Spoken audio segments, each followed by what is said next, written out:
और दोनों ही पेड़ से नीचे गिर जाते हैं। और ये आवाज़ सुन के उसकी दादी दौड़ी चली आती हैं। दादी ने नेहा को अपना सगा खून समझते हुए नेहा को उठाया और रवि को अधमरी हालत में उसमें दफना देती है। वो 6-7 साल का बच्चा अभी भी अपनी अधमरी हालत में वहाँ पर पड़ा हुआ था और दर्द से तड़प रहा था। वो मुझे भी दिखता है, हर रात मुझे परेशान करता है, डराता है और मारने की भी कोशिश करता है।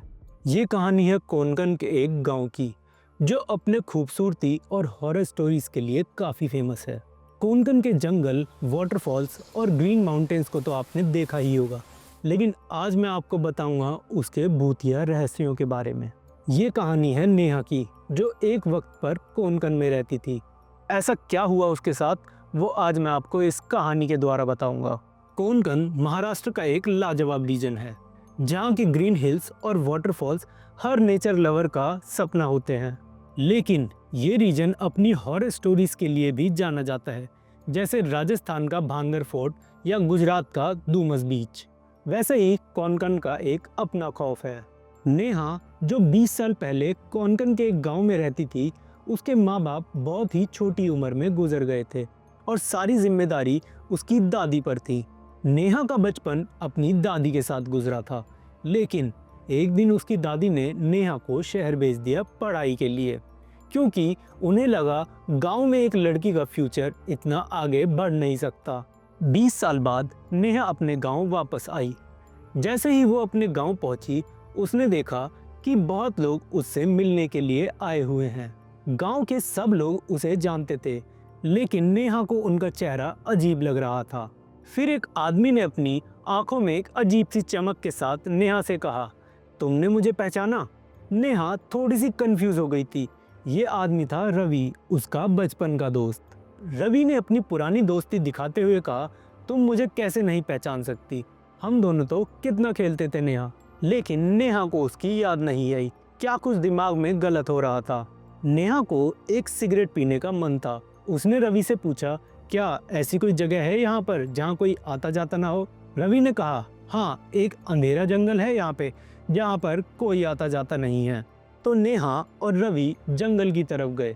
जैसे ही नेहा ने सिगरेट लाइट की, रवि का चेहरा गुस्से से भर गया। रवि ने कहा, तुम यहाँ क्यों आई हो? नेहा सिगरेट पी रही थी और रवि जाने लगा। नेहा सोच रही थी, कहाँ हूँ मैं, कुछ तो गलत हो रहा है यहाँ। उसने देखा कुछ स्मोक की बू आ रही थी, जो वो क्लियर महसूस कर पा रही थी। फिर उसने नोटिस करा जंगल के अंदर कोई है जो उसके बिल्कुल पास आ रहा था। नेहा ने देखा एक छोटा सा लड़का अपने आप को छुपाकर खड़ा था। नेहा का चेहरा पेल हो गया। उसने सोचा, ये कौन है? जब वो लड़का नीचे गिर गया, नेहा को फ्लैशबैक आया। उसने सोचा शायद मैं यहाँ नीचे गिर गई थी, लेकिन उसके समझ में कुछ नहीं आ रहा था। तभी उसने देखा कि वो लड़का वहाँ नहीं था।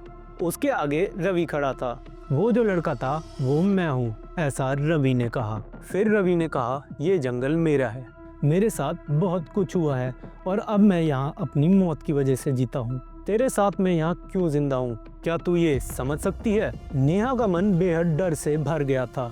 उसने दौड़ते हुए अपनी दादी के घर पहुँचने की कोशिश की और फिर जब वो घर पहुँची, उसने सब कुछ अपनी दादी को बताया। लेकिन उसकी दादी एकदम शांत हो गई थी। तब दादी ने नेहा को पूरी बात बताई। दरअसल जब नेहा छोटी थी, तब वो एक बार अकेले जंगल में चली गई थी और वहाँ पर उसके साथ एक लड़का भी था, जो था रवि। नेहा और रवि साथ में खेल रहे थे और वो जंगल में किसी पेड़ के ऊपर चढ़े हुए थे। अचानक से उनके साथ एक हादसा होता है और दोनों ही पेड़ से नीचे गिर जाते हैं। उन दोनों के गिरते ही उनकी चीख निकलती है और ये आवाज़ सुन के उसकी दादी दौड़ी चली आती हैं।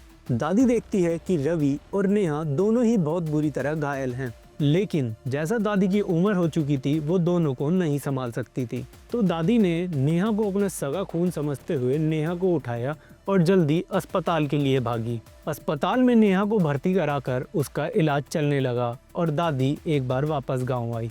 गाँव में आते ही वो सबसे पहले जंगल जाती है और देखती है कि रवि वहाँ पर अभी भी पड़ा हुआ है। वो 6-7 साल का बच्चा अभी भी अपनी अधमरी हालत में वहाँ पर पड़ा हुआ था और दर्द से तड़प रहा था। तो दादी ने सोचा, अगर मैं इसे ले जाती हूँ तो ये सबको सच बता देगा कि दादी पहले नेहा को ले गई थी और मुझे वहीं पर अधमरी हालत में छोड़ दिया था। इसलिए दादी वहाँ पर एक गड्ढा खोदती है और रवि को अधमरी हालत में उसमें दफना देती है।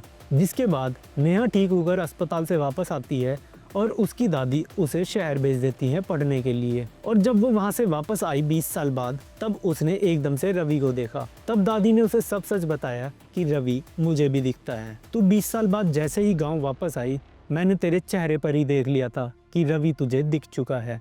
वो मुझे भी दिखता है, हर रात मुझे परेशान करता है, डराता है और मारने की भी कोशिश करता है। तो ये कहानी बस यहीं तक थी। आई होप आपको ये कहानी पसंद आई होगी। मैं मिलता हूँ आपसे अगली वीडियो में। अगर आपको वीडियो पसंद आई हो तो वीडियो को लाइक करें, शेयर करें और कमेंट करके मुझे अपनी स्टोरी ज़रूर बताएं, ताकि बाकी ऑडियंस तक मैं आपकी कहानी पहुँचा सकूँ। ऐसे ही और हॉरर वीडियोज़ के लिए चैनल को सब्सक्राइब करें।